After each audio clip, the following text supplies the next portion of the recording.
네, 일부 증인들이 수사 중인 사안이라는 이유로 답변을 거부하면서 결국 어제 청문회 결정적 한방은 없었던 거 아니냐 이런 평가도 나오고 있습니다.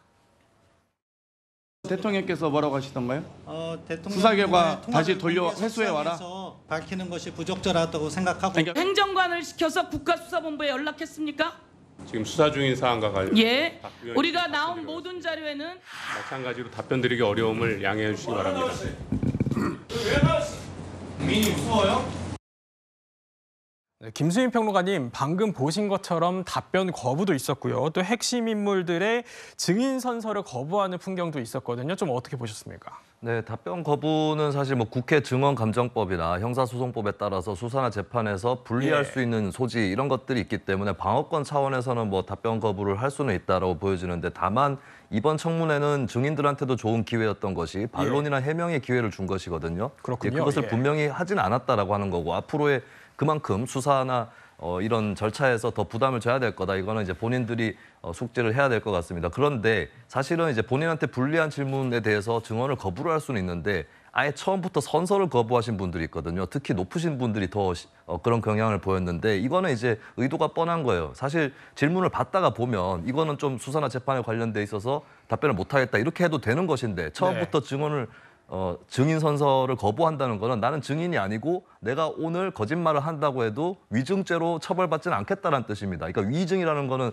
이 뭐 수사나 재판하고 상관없이 본인이 이런 청문회 자리에 나와서 거짓말을 하게 되고 그것이 이제 들통이 나게 되면 처벌을 받을 수도 있는 것인데 그 여지를 아예 피하겠다는 거거든요. 그러니까 당연히 야당 의원들 입장에서는 반발하고 화를 낼 수밖에 없는 게 아니 그러면 곤란한 질문에 대해서는 답변이 곤란하다라고 얘기를 하면 될 것을 왜 처음부터 아예 원천적으로 증인 선서를 거부하느냐. 이것은 위증죄를 비켜가기 위함에 불과하다. 이런 지적은 저는 타당하다고 생각합니다. 네, 증인들의 태도에 야당에서는 대놓고 거짓말 하겠다는 거냐면서 강한 비판을 했습니다. 정청래 법사위원장은요, 증인을 수차례 퇴장시키기도 했습니다. 실종사고가 났다는 것을 누구한테 보고받았습니까? 승속 기동 부대장한테 보고받았습니다. 진술은 지휘권이 실질적으로 있었다는 것을 반증하는 겁니다. 아셨습니까? 반증이 아닙니다. 증인! 왜? 위원장의 생각까지 재단하려고 그래요. 토달지 말고 깨끗하게 사과하는 겁니다. 그렇게 할 용이 있습니까? 사과하세요. 그렇게 느끼시도록 한 점에 대해서 사과드립니다. 일어나세요.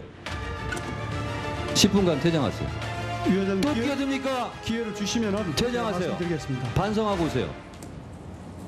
직전에 분명히 한 발 들고 두 손 들고 서 있으라고. 네, 정 위원장은 토달지 말고 사과하라며 퇴장을 시키고 또 박지원 의원은 이 퇴장한 증인을 향해서 어떻게 보면은 조롱하는 듯한 뉘앙스의 말도 한 것 같은데 조기현 부위원장님 좀 어떻게 보셨습니까? 지금 그 평론가님도 말씀하셨지만 어제 그 핵심적인 증인들이 증인 선서를 거부했습니다. 말씀한 대로 거짓 해명을 하는 장으로 삼겠다고 작정하고 들어온 거 아니겠습니까? 예. 그런 경우에 당연히 위원장으로서는 그런 답변 태도를 보이거나 본인의 해명을 위한 답변으로 이 의사 진행에 방해를 일으키거나 이런 부분에 대해서 분명히 수차례 경고를 했고요. 그럼에도 불구하고 어떤 부분에 있어서 이 질문과 답변 과정에서 나왔던 얘기 중에 본인의 어떤 생각과 의견을 가지고 자꾸 회의 진행에 개입하려는 부분에 대해서는 국회법에 따른 적절한 조치를 취했다고 보여집니다. 물론 이게 조롱하는 것처럼 비춰진 부분도 있지만 앞서서 본다고 하면 이분들이 어제 국회에 들어오면서 했던 태도 자체가 국회의 어떤 입법 청문회의 권한이라든가 이 질의응답의 어떤 권한, 사실관계를 파악할 국회의 어떤 고유 권한을 사실은 이 모독한 거나 다름없기 때문에 그 부분에 대해서는 처음부터 위원장이 분명하게 경고를 했고 그에 따른 당연한 조치였다고 봅니다. 박상수 위원장님 좀 어떻게 보셨나요? 아마 이번 선거 출마하신 분들 중에서 이종섭 전 국방부 장관을 좋아할 우리 후보들이 있었을까 싶은 생각이 듭니다. 저 역시도 그렇고 그런 점에서 어제 선서도 사실 진술 거부권이 존재하거든요. 선서도 거부한 거는 사실 국회 청문회에 어쨌든 합법적으로 열린 청문회에 와서 참석하는 증인으로서 바람직하지 못한 태도를 보여줬다라고 생각을 합니다.